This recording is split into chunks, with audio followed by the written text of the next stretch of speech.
सभी को जय हिंद। आप सभी का स्वागत है आपके भरोसेमंद चैनल एसके जीके स्टडी पे। तो फ्रेंड्स, आज हम देखने वाले हैं एसएससी सिलेक्शन पोस्ट फेज 13 का आज एग्जाम हुआ है, तो उसका फर्स्ट शिफ्ट का क्वेश्चन देखेंगे। देखिए कि किस तरह प्रश्न पूछा जा रहा है। यहाँ पे जितने भी प्रश्न लिया गया है ओरिजिनल प्रश्न को लिया गया है, कोई भी इधर उधर का प्रश्न नहीं लिया गया है।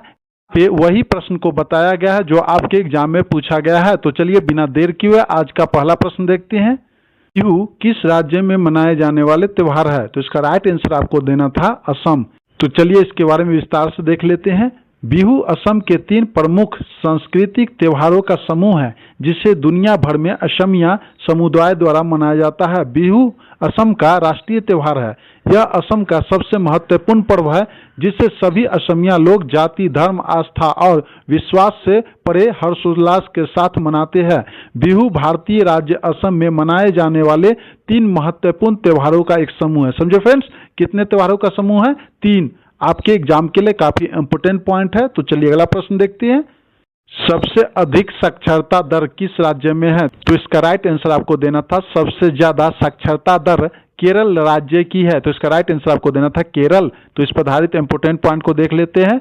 2011 की जनगणना के अनुसार केरल की साक्षरता दर 93.91 है। उसके बाद लक्षद्वीप और मिजोरम का स्थान है। समझे फ्रेंड्स। तो चलिए अगला प्रश्न देखते हैं।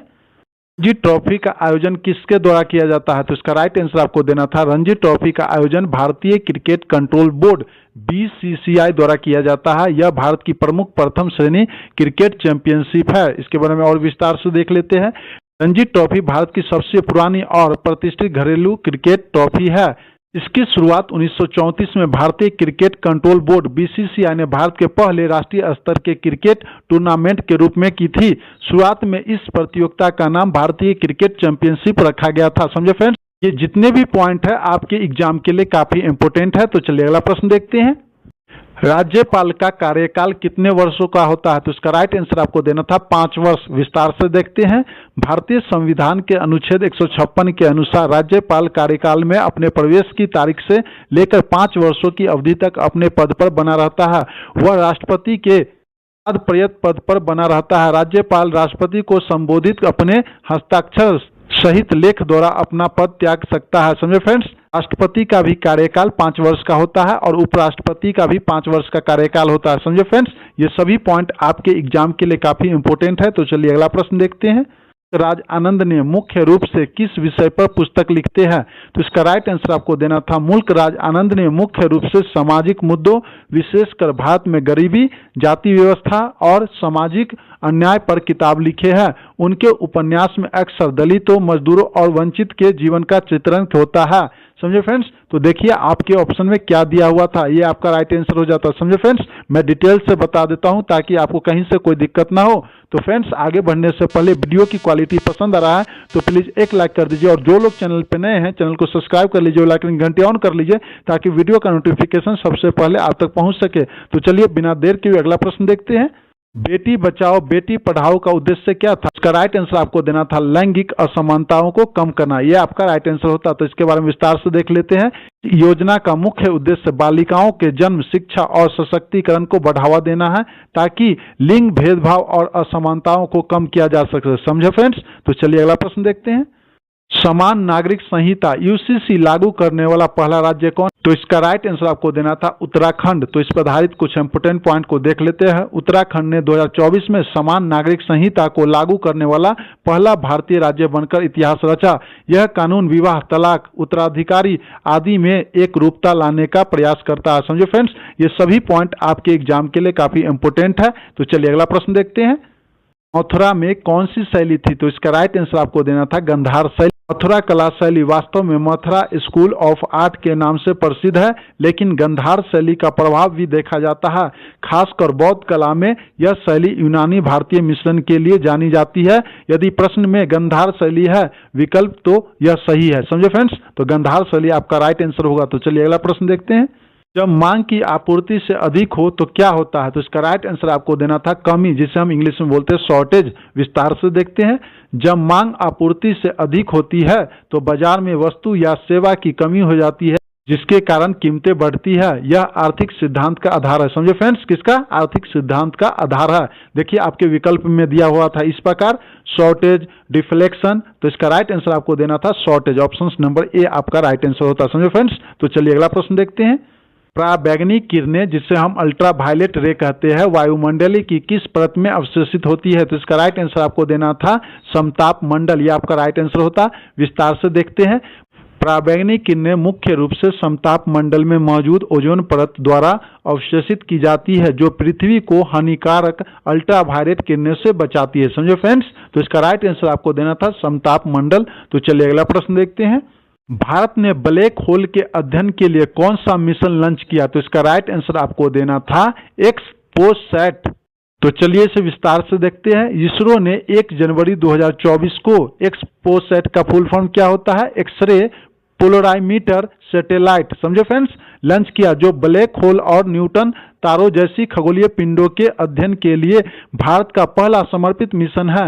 मंगलयान 2 इस संदर्भ में सही नहीं है। समझे फ्रेंड्स, तो इसका राइट आंसर आपको देना था एक्सपोसैट। काफी इंपोर्टेंट प्रश्न है नेक्स्ट एग्जाम के लिए। तो चलिए अगला प्रश्न देखते हैं। था select the most appropriate meaning of the following item Lions share. इसका राइट आंसर आपको देना था the greatest and most desirable portent of something. Lion's share is an item that means the largest part of something, especially a disproportionate portion बोलते हैं किसी चीज का सबसे बड़ा हिस्सा, विशेष रूप से अनुपातहीन भाग। समझे फ्रेंड्स, तो ये आपका राइट आंसर होता। तो चलिए अगला प्रश्न देखते हैं। यहाँ पे एक एंटोम्स का प्रश्न पूछा था। Select the most appropriate antonyms of the given words आपको दिया हुआ था, तो इसमें राइट आंसर आपको देना था ट्रूथ। लेकिन हम यहाँ पर देख लेते हैं फैलेंसी का मतलब क्या होता है। Given word fallacy means a false believe और या रॉन्ग आइडिया। हिंदी में क्या बोलते हैं? झूठा विश्वास या भ्रांत धारणा। तो इसका उदाहरण देख लेते हैं। मुझे लगा कि वह सचमुच मुझसे प्यार करती है, लेकिन यह सब मेरा भ्रम था। समझे फ्रेंड्स, तो आपका राइट आंसर ट्रूथ था। समझे, तो चलिए अगला प्रश्न देखते हैं। एक प्रश्न था account of person life written by himself, Hindi में क्या बोलते हैं?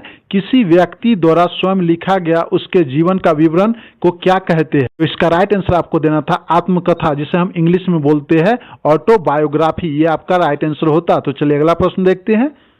एक प्रश्न था in the following question 4 word are given out of which only one word is correctly spelled, selected the correct spelled. समझे फ्रेंड्स, मतलब 4 वर्ड दिया हुआ है, इसमें से आपको सही उत्तर चुनना है कि कौन सा वर्ड सही है।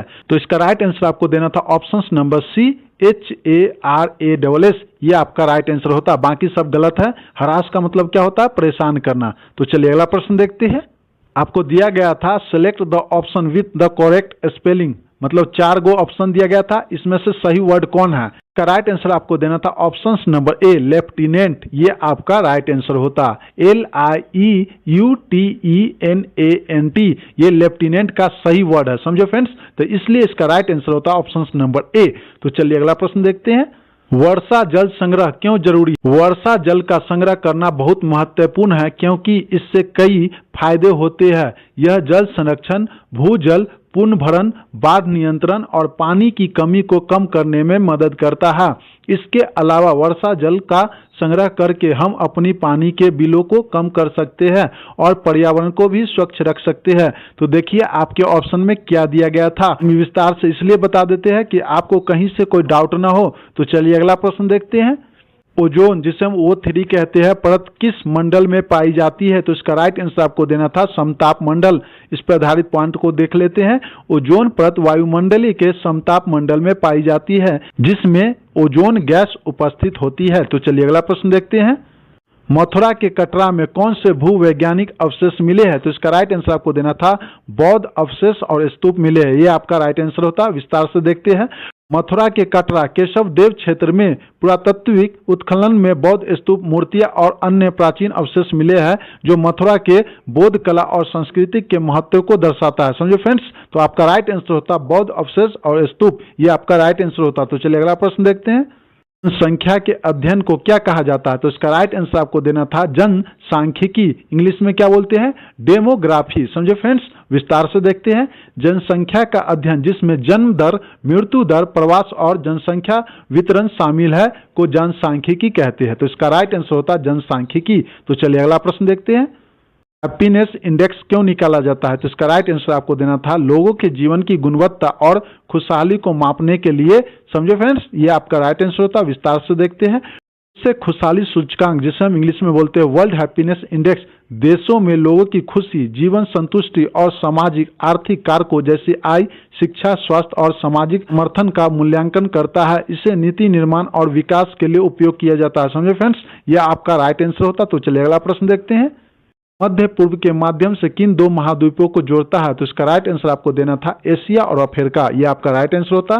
तो चलिए ओपेक के बारे में विस्तार से देख लेते हैं। ओपेक का फुल फॉर्म होता है organisation of the petroleum exporting countries. समझे फ्रेंड्स, के मध्य पूर्वी देश जैसे सऊदी अरब, ईरान भौगोलिक रूप से एशिया में स्थित है और अपने तेल निर्यात के माध्यम से अफ्रीका और अन्य महाद्वीपों के साथ आर्थिक रूप से जुड़े हैं। हालांकि यह प्रश्न संदर्भ पर निर्भर सकता है। यदि भौगोलिक व्यापार मार्ग की बात हो तो मध्य पूर्व सुएज नहर के माध्यम से एशिया और अफ्रीका को जोड़ता है। समझे फ्रेंड्स, तो ये आपका राइट आंसर होता है क्या? एशिया और अफ्रीका। समझे फ्रेंड्स, तो चलिए अगला प्रश्न देखते हैं।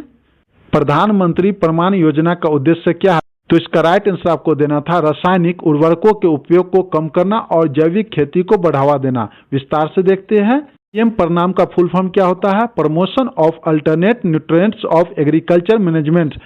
योजना का उद्देश्य रासायनिक उर्वरकों पर निर्भरता कम करके प्राकृतिक और जैविक खेती को प्रोत्साहित करना, जिससे मिट्टी की उर्वरता और पर्यावरण संरक्षण को बढ़ावा मिले। समझे फ्रेंड्स, तो चलिए अगला प्रश्न देखते हैं। जल शक्ति योजना किससे संबंधित है? तो इसका राइट आंसर आपको देना था भारत सरकार के अंतर्गत मई 2019 में जल शक्ति मंत्रालय की स्थापना की गई। जल संसाधन, नदी विकास और गंगा संरक्षण मंत्रालय तथा पेयजल एवं स्वच्छता मंत्रालय, इन दो मंत्रालय को मिलाकर जल शक्ति मंत्रालय बनाया गया। जल शक्ति मंत्रालय अंतर्राष्ट्रीय और अंतर्राज्यीय जल विवादों, गंगा, उसकी सहायता नदियों और उप सहायक नदियों की सफाई जैसे मुद्दों पर ध्यान केंद्रित करता है और स्वच्छ पेयजल उपलब्ध कराने पर भी केंद्रित है। मंत्रालय का गठन पिछले कुछ दशकों में भारत के सामने आई बढ़ती जल चुनौतियों को दूर करने के लिए उद्देश्य से किया गया था। समझो फ्रेंड्स, तो ये आपका राइट आंसर होता। तो चलिए अगला प्रश्न देखते हैं। एक प्रश्न था select the most appropriate meaning of the given item red tape. इसका राइट आंसर आपको देना था official rules and bureaucracy that make it difficult to do something. ये आपका राइट आंसर होता फ्रेंड्स। तो चलिए अगला प्रश्न देखते हैं। चाबहार बंदरगाह का संचालन और विकास भारत के किस कंपनी के पास है? तो इसका राइट आंसर आपको देना था चाबहार बंदरगाह का संचालन और विकास भारत की company India portals global limited, जिसे इंग्लिश में बोलते हैं IPGL के पास है। यह आपका राइट आंसर होता। 20 दिसंबर 2018 को एक भारतीय company India portals global limited, जिसे हम इंग्लिश में बोलते हैं IPGL, ने ईरान के बंदरगाह का संचालन अपने हाथ में ले लिया था। समझे फ्रेंड्स, तो यह आपका राइट आंसर होता। तो चलिए अगला प्रश्न देखते हैं। नाइटिंगेल ऑफ इंडिया किसे कहते हैं? राइट आंसर आपको देना था भारत की कोकिला। इसे इंग्लिश में क्या बोलते हैं? नाइटिंगेल ऑफ इंडिया के नाम से सरोजिनी नायडू को जाना जाता है। तो इसका राइट आंसर होता है सरोजिनी नायडू। तो चलिए अगला प्रश्न देखते हैं। प्रधानमंत्री जन धन योजना में किस प्रकार के खाते खोले जाते हैं? तो इसका राइट आंसर आपको देना था प्रधानमंत्री जन धन योजना में शून्य शेष बचत खाते खोले जाते हैं। तो ये आपका राइट आंसर होता। इसका मतलब है कि खाता खोलने के लिए कोई न्यूनतम राशि जमा करने की आवश्यकता नहीं होती है। तो चलिए अगला प्रश्न देखते हैं। दक्कन पठार का निर्माण किसके कारण हुआ है? तो इसका राइट आंसर आपको देना था ज्वालामुखी विस्फोट के कारण दक्कन पठार का निर्माण हुआ है। फ्रेंड्स, आज मुझे जितना भी प्रश्न मिला मैंने आपको एक एक करके अच्छे से समझा दिया। ये सभी प्रश्न आपके आने वाले एग्जाम के लिए काफ़ी इंपॉर्टेंट है, क्योंकि कुछ क्वेश्चंस को रिपीट करता है। तो फ्रेंड्स, जानकारी अच्छी लगी तो लाइक कर दे, कमेंट कर दे, और जो लोग चैनल पे नए हैं चैनल को सब्सक्राइब कर लीजिए, बेल आइकन घंटी ऑन कर लीजिए, ताकि वीडियो का नोटिफिकेशन सबसे पहले आप तक पहुँच सके। तो चलिए मिलते हैं नेक्स्ट वीडियो में नए क्वेश्चन के साथ। जय हिंद, जय भारत।